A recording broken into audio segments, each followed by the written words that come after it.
I'm Gilbert Cruz, editor of the New York Times Book Review, and this is the Book Review Podcast. This week, we're lucky to have Sarah Lyall back with us. Last year, she hosted some great interviews, including with the actor Richard E. Grant and Zadie Smith. This week, she's in conversation with the author of one of this month's buzzier books, at least among those of us interested in reading about marriage and middle age and relationships. The book is More, a memoir of open marriage, and the author is Molly Roden-Winter. Book review reporter Alexandra Alter wrote a fascinating profile a few weeks ago that really went deep into Winter's non-monogamous relationship with her husband of several decades, her early years of exploring this non-traditional lifestyle, what it felt like to be a frazzled mother continuing to learn about herself and her sexuality, and how she and her husband navigated telling their children all about it. I urge you to check out Alexandra's piece. But before you do, and since you're already here, stick around to listen to a fascinating conversation between Sarah Lyall and Molly Roden-Winter.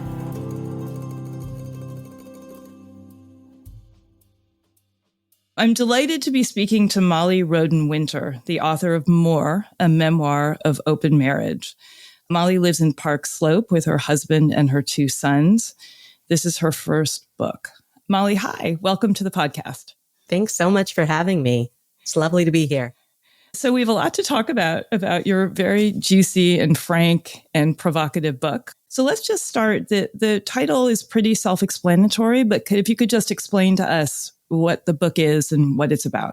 Sure. And the title wasn't my original title, and I'm so happy this became my title. The subtitle says a lot, right? It is a memoir about my own open marriage, but it's about more than that. It really is. It's about my own kind of journey through open marriage towards something more. And I couldn't really explain it in a sound bite. So I had to write a book, but it's also the story of my parents. It's the story of motherhood. It's the story of how to find more within yourself and within your life when you do become a mother, because it can feel like a shrinking in some ways and an expansion in others. So yeah, it's about a lot of things, I'd say. And the book has been out in the world, I think, 3 days now, but Yes. There's been a lot of chatter about it already. And I wonder let's start with this. What made you write the book in the first place? You say in the beginning that you were keeping a journal, and as you read through your journal about what had happened to you, you sort of wanted to put it all together. Why do that publicly? Yeah, that's a great question. It's a question I've been asking myself a lot during the last 3 days as the chatter has continued. But I do feel good about what I've decided to do. The idea actually came to me during a meditation, which sounds pretty woo-woo, but it wouldn't go away. I never had thought to write a book, but I had started to see open marriage and polyamory just starting to enter into the mainstream, or, on the edges of the zeitgeist back in 2019 when I first got the idea. And everything that I saw was not representative of my experience. And at that point, we had been in an open marriage for about 11 years. I've been married for almost 25.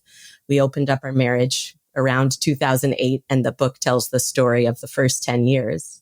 But I didn't see any representations of either people who were still successfully married after having opening it up, or people who were honest about how hard it was. I felt like the stories that were coming out were either, oh, we tried it, it didn't work, or we were born polyamorous and it's just the best. And, I just feel love pouring out of me 24/7. And that neither of those things was true for me.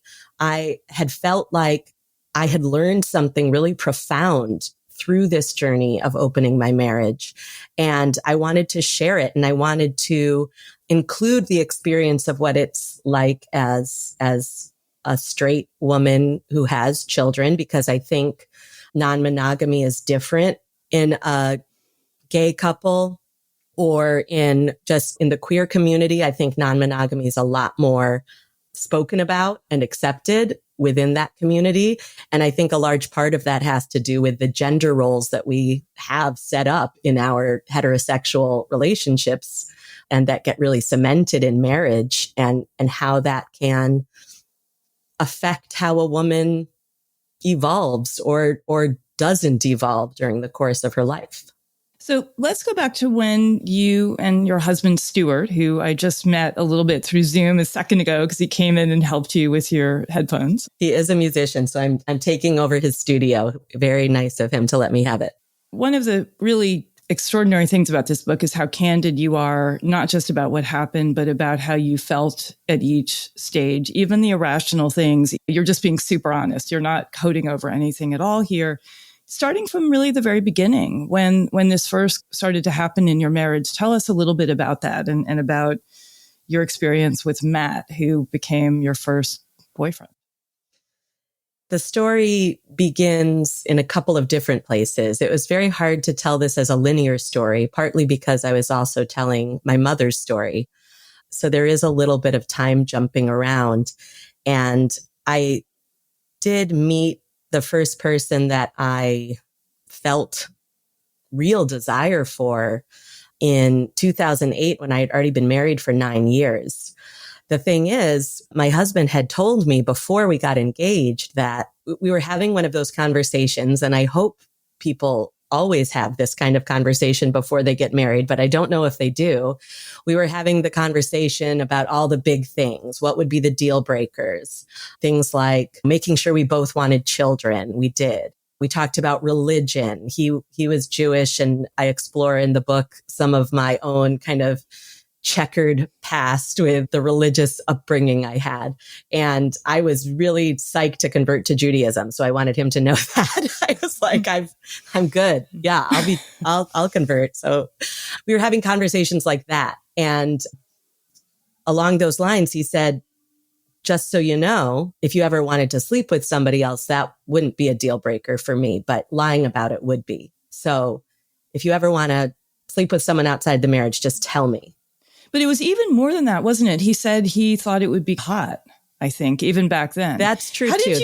How did you feel when he first said that? It feels like a pretty provocative thing to say early on in a relationship, actually, when you expect, at that point at least, to be monogamous.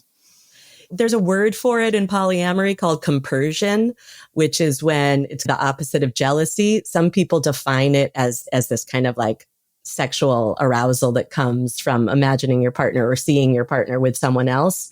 I've come to think of compersion a little differently. I think of it personally as feeling joy when your partner feels joy. And so for Stuart, it does take this kind of sexual piece as well. And I've met many women and men who both experience that. I don't personally. I get very jealous, or I used to. I'm a lot better now, but I have no interest in seeing Stuart with another person. And it was kind of this, the way I write about it at the beginning, it changes over time. At the beginning, I didn't realize how much I was doing things to please Stuart or to please whoever it was I was with. And I think women are very trained in our culture to be pleasers and to figure out what a person wants from us and then to do the best we can to oblige. So part of my journey in all this was to realize this was not for Stuart. This was for me. And I didn't want to have to tell him everything I was doing. It wasn't going to be like that, even though earlier in our marriage, we had done what I would call more like swinging type behaviors. And this was even before we got married, certainly before we had children, a couple sex clubs, a threesome, but none of it really clicked with me fully. And once we had kids, I was like, that's done. So I was shocked when I met someone when my kids were 3 and 6 years old and wanted to be with them. It shocked me, I will be honest. But I remembered what Stuart had said to me 10 years earlier, that it would be okay as long as I told him. So I told him. And then the rest is what the book is about. And then and then quite soon after that, right, you go away. And there is a really interesting for people who, and everyone should read this book, but interesting chapters about your mother and your father and their marriage and the things you learned about them and the candor with which your mother spoke about the relationship she'd had. And your parents were still together. I mean, they still are. Yeah. They endured through all these other iterations of how a marriage might look, I guess is one way of saying it. But then you go away to see your parents, and Stuart goes off with another woman for the first time. And your reaction is very visceral and very upset. Can you talk about that a little bit? That was, one of many low points that I wrote about in the book. It was a very difficult thing. And I think I was only really able to make sense of what I was feeling and why I was feeling it and how to deal with it over time. And so part of what I needed was time. I needed some therapy. I also had the benefit of conversations with my mother, and it took me a while to start talking with my mother. And I don't think this is a spoiler at this point, but my parents also had an open marriage that I did not know about as a child. I found out when I was already married for 2 years and then didn't talk about it with my mother. I found out from my aunt, my mother's older sister, and I didn't talk about it with my mother until my oldest child was born. So I had kept this inside and hadn't told her a thing about myself until some years later. But because I knew my mother had had these kinds of experiences in her life, it's funny. My mother was one of the first people I felt I could talk to about what was happening in my marriage and within myself. And that's a kind of unusual circumstance that if you have sexual attraction for another man, or if your husband has sexual attraction for another woman, like, it's not typical that the people you're talking to about this is your husband himself and your mother. Like, that is not typical. But I felt very fortunate. I feel very fortunate that I had my mother as a model of how real these feelings were, that she had been there. And she also was telling me, this won't necessarily blow up your marriage. She didn't have fear about it. She had her own experience to rely upon. And not that she was pushing me or saying I had to, but her biggest advice was, don't waste this opportunity to learn about yourself. Just learn whatever you can. And I took that to heart, and I'm glad I did.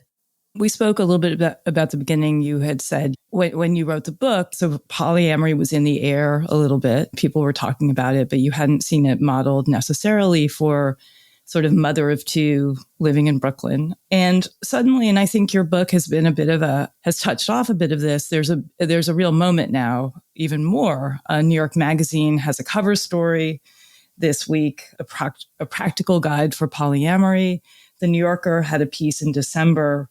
How did polyamory become so popular? And I'm wondering why you think that is. Like, why do you think this is suddenly in the air? There are two things that come to my mind. One is that I think we are starting to realize that binaries don't necessarily serve us. That, You mean binary relationships, or what do you mean? Binaries in general, but I think we're applying it to relationships now. So we've had a big moment and continuing moment around gender binaries. My children are both Gen Zers. They do not blink when one of their friends says, I'm they. They have no trouble adjusting. Meanwhile, my father has the hardest time wrapping his head around it.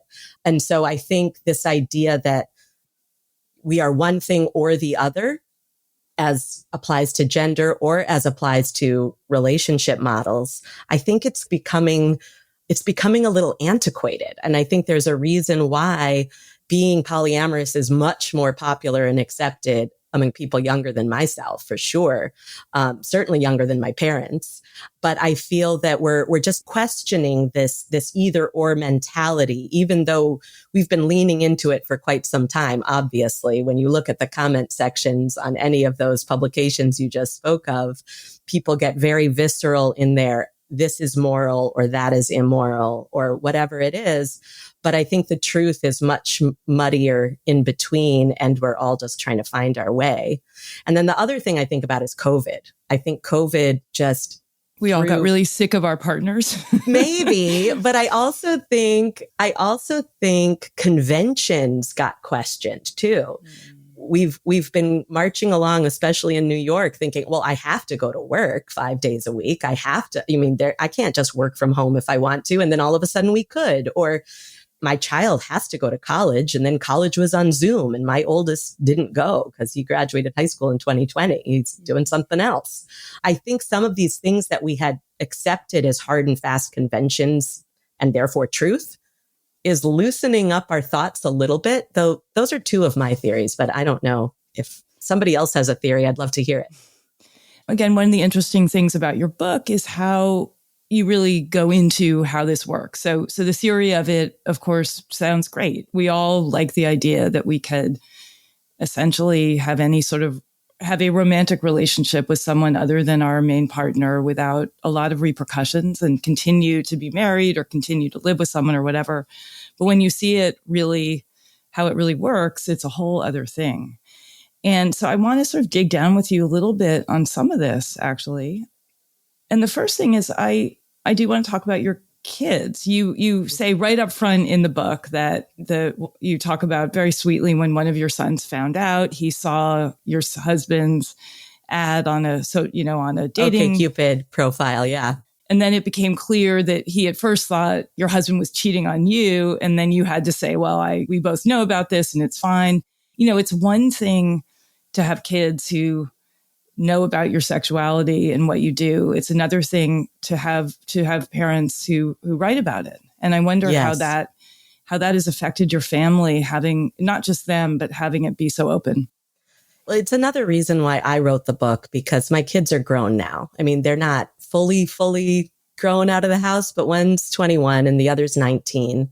And so part of what I felt as I was considering writing the book was, if not me, then who, right? Who's going to write about motherhood and polyamory if they don't write about it because of their kids?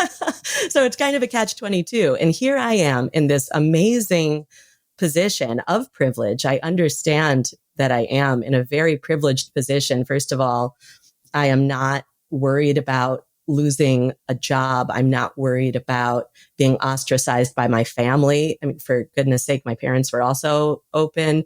I haven't lost a single friend over this.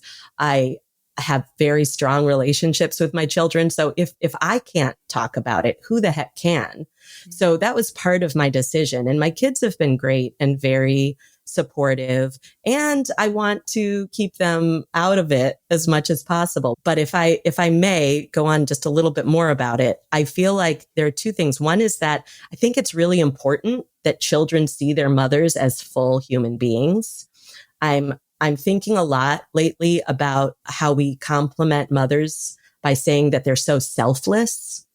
And we mean it as opposite of selfish. And a lot of people would say that what I am doing is a selfish act to be polyamorous, to write about it. But I think there's a different way that we can think of the opposite of selfless, and that's self-full. We want mothers who have not lost their selves, who haven't had to give up a self and be selfless in order to raise children. I don't think that's serving anyone. I really don't. Should they want to know about this? Have they read the book? Do you talk to them about it? Do they know your and your husband's other partners? Actually, I contributed to that New York Magazine guide. I'm the one who wrote the part about should we tell the kids? So I wrote in more detail about it there. But my older son read the book. My younger son did not. Both great choices. Whatever you want to do is fine. My older son has met very recently, like a month ago, my current partner, who I've been seeing for 3 years now. And they met at my birthday party. And I asked him in advance if that was going to be okay. And he said yes.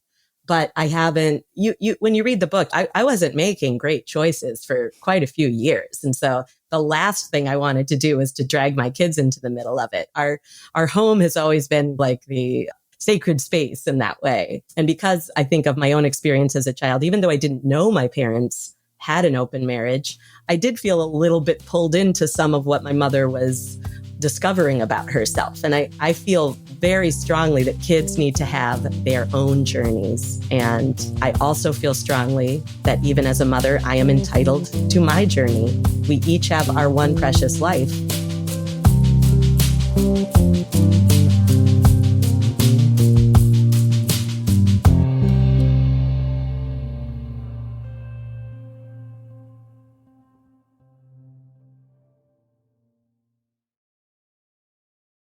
Welcome back to the Book Review Podcast. I'm Gilbert Cruz. Let's turn again to our conversation between Sarah Lyall and author Molly Roden Winter. You had gone on Ashley Madison because when you started this whole thing, you quite rightly thought, where do you find partners? And that seemed to be one of the only places at the time where you could legitimately find them. Yeah. So if we go back to 2008, where the book begins, this is before dating apps. This is before non-monogamy was even on the edge of the mainstream. And so really, I had no idea where to look. And it was a friend of mine who listened to Howard Stern, who had heard Ashley Madison advertised on the Howard Stern show and suggested that that might be a good place for me to have some discreet affairs, is really what they were. And then in 2015, OkCupid came out with, I don't know if they came out then, but non-monogamy got added to the drop-down menu right around then. And that changed a lot of things. But Stuart and I kept getting paired with each other because there were so few people on it. So a lot has changed. Stuart's your husband. Stuart is my husband, right. And it was kind of validating. We're like, okay, yeah, we're a 99.9% match. We get it. But where is everybody? In the Washington Post review of this, the reviewer wrote, it would be impossible to miss that her husband seems to glide through the experience of an open marriage like an alligator in still waters. It's a great image. I feel one of the ultimate imbalances long-term in couples goes back to the binary that you were saying you kind of want to stay away from, which is that men can do this as long as they want. And there's a bit of a moment for women where it gets harder. And you think, the sort of classic example, I guess, would be Jean-Paul Sartre and Simone de Beauvoir. They had an open marriage and it didn't work when they were old for her anymore. And I wonder, do you feel there's any gender difference in how you and Stuart approach this? And I know you do bring that up a lot in the book. How have you sort of resolved that in your head? Giving birth, that is a very physical activity. So I started the open marriage after my children were born and weaned and in preschool, right? I have a pretty hard rule. I'm not really looking for more partners at this point anyway, but if I were, I have a pretty hard rule that I would never date someone whose wife is either pregnant or postnatal, or it just feels too imbalanced. It brings up a lot of rage in me to even think. Yeah, I was like, you think you can just go off and have a great time while she's like, her feet are swollen? That's not cool.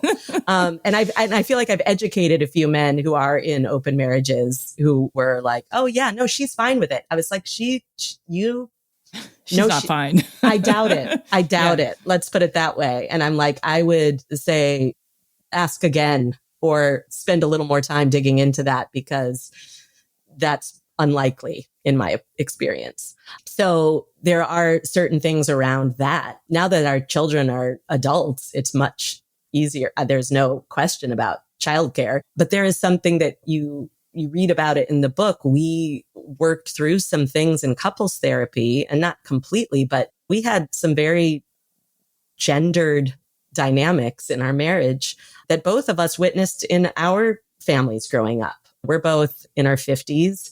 I think people who are in their, hopefully, 20s, 30s, 40s, and younger people I've dated, I've seen this change. And my own sons, it's different. But I feel like we had to do some real work around changing those dynamics. And that was part of the imbalance originally, where I just felt like I had all of the weight of the kids on me emotionally, as well as practically speaking. And part of that was self-imposed. I'll be honest. Like, I thought he did a lot of things wrong.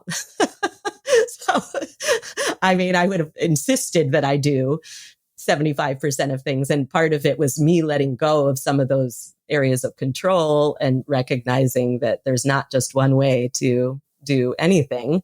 But it ended up being very positive for us. I don't know that that would be the case for everybody. And I think having kids invites a lot of imbalance and is something couples have to be very cautious of. I haven't gotten to the point of being much older, but I'm heading there.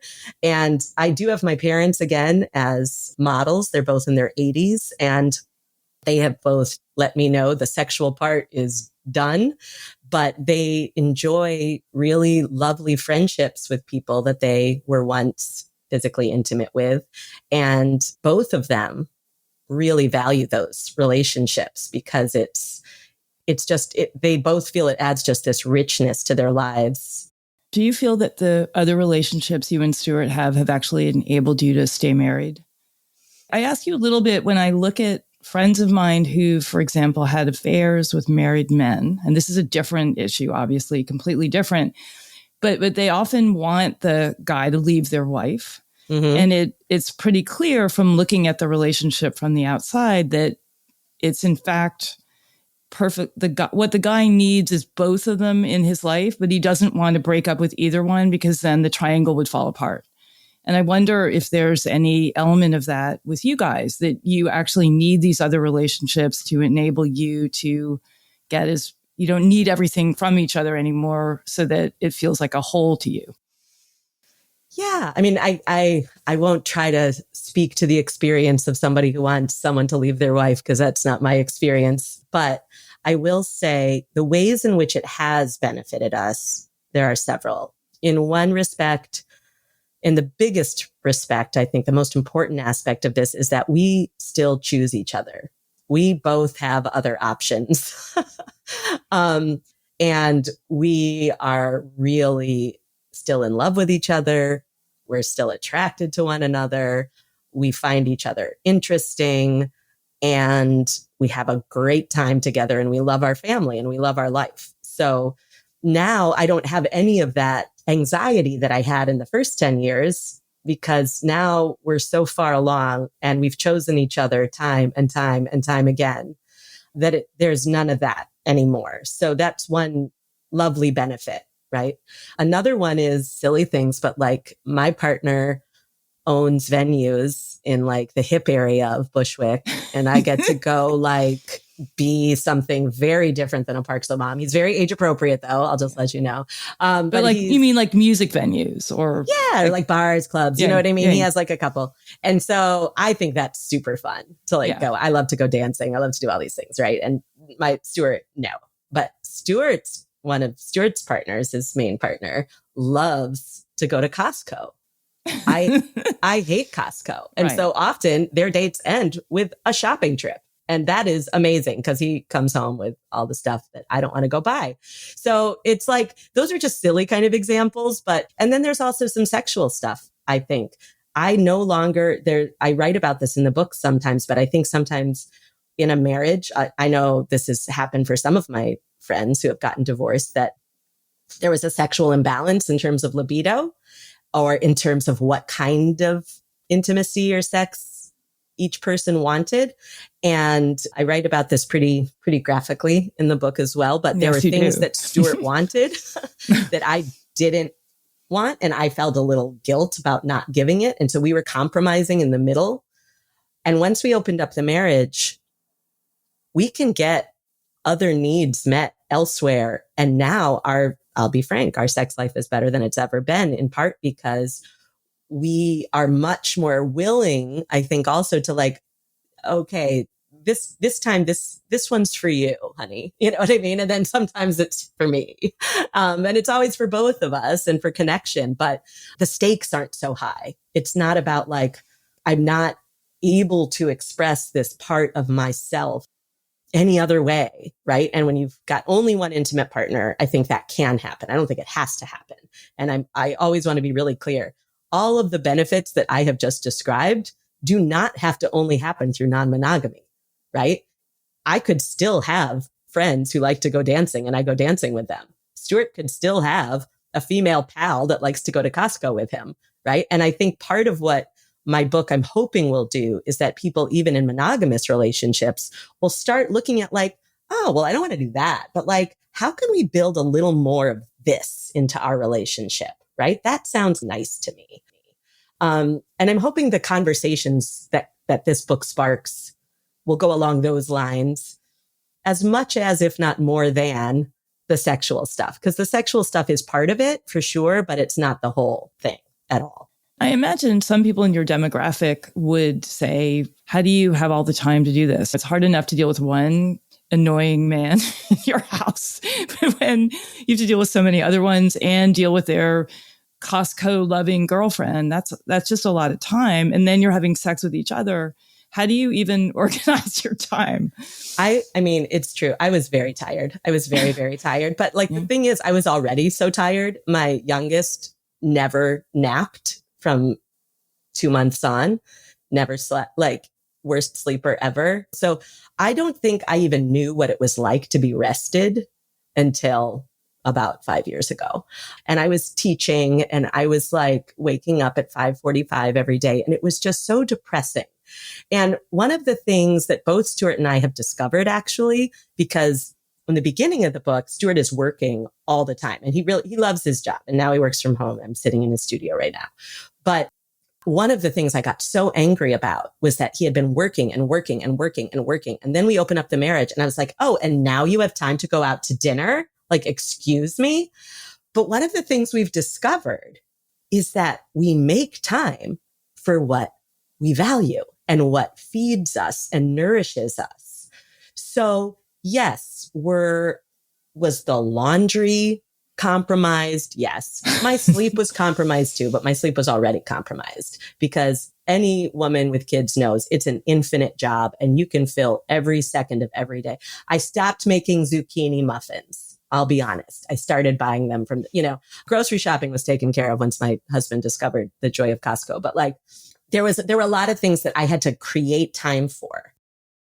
So just wrap up a little bit. What your situation now is, you have a partner of 3 years.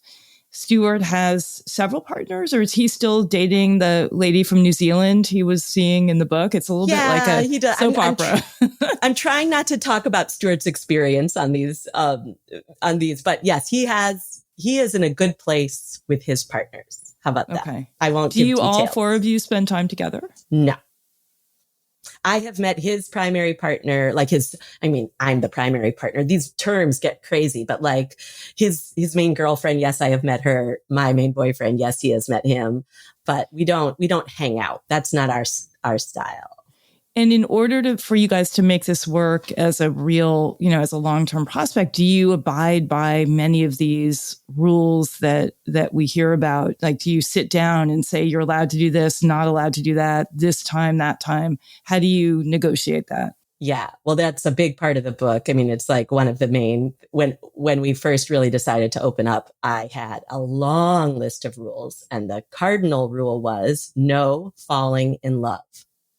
And all the other rules were pretty much designed to prevent the falling in love from happening, right? So everything from don't play chess with somebody else to no sleepovers to don't date the same person twice in 1 week.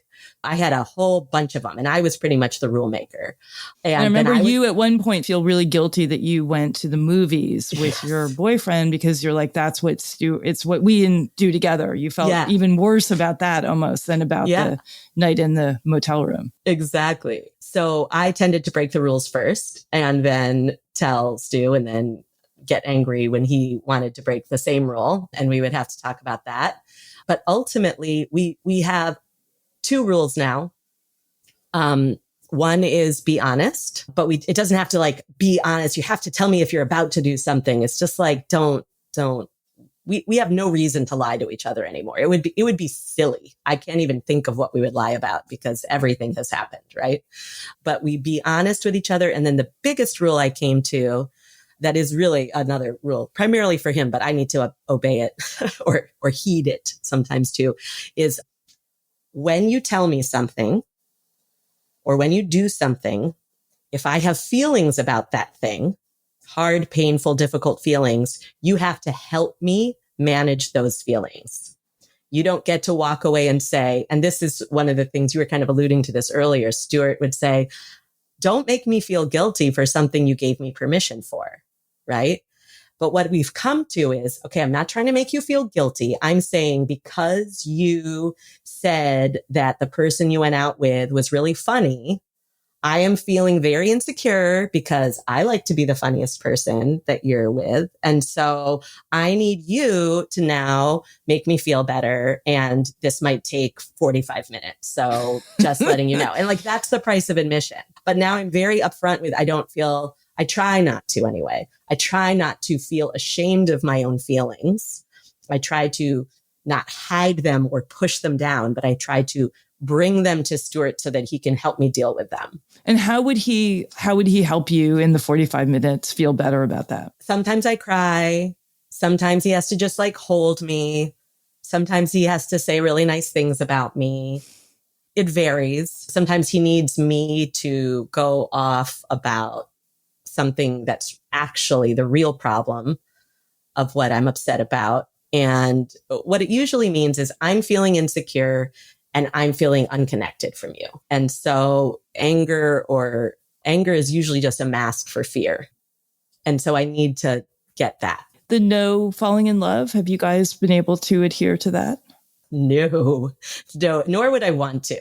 Now I am very much in love with my current partner. I end the book, spoiler alert, I fall in love with somebody.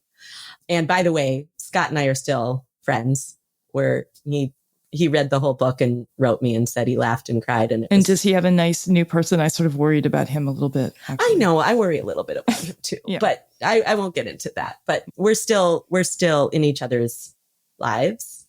So yeah. And I don't stop loving people now. And you're able to love them and have it not threaten because you love Stuart more? Is that how that works? I don't know if love can be quantified like that. I think I think I will always love Stuart differently because he is my life partner. But I talk about it in the book as in a couple of different ways. One way is when you have more than one child. I was terrified the night that I went in to deliver my second child. I literally stood over my older son's crib sobbing and saying like, I'm so sorry. I'm about to love. I think I might love another baby. You know what I mean? I was like, I had to have like an open relationship with my children, basically, so that I could like be honest that I'm going to love you both. I'm so sorry. And then it just happened, right? And once it happens, you're like, oh, of course I can love you both. And I feel that way with my friends too. If we said to a good friend of ours, I'm sorry, I really don't want you to have any other friends because it just makes me too jealous. You know, what we'd really be saying is, I miss you. I want to spend time with you. I want to feel special to you. Like, I know you're hanging out with this new person you met, but could we still do something? And this happened. I used to teach middle school. This would happen all the time. Girls would spend their lunch hour with me all the time because somebody made a new friend and we would have to negotiate these things. These are the things we have to talk about but love is abundant. It is not finite. We just have to learn how to talk about our feelings and give each other freedom and give ourselves freedom. And it doesn't have to take a sexual form. I just keep reiterating that. Molly Roden-Winter, thank you so much for being so candid and for this good conversation. Thank you so much, Sarah. That was Sarah Lyall in conversation with Molly Roden-Winter, author of More, a memoir of open marriage. I'm Gilbert Cruz, editor of the New York Times Book Review. Thanks for listening.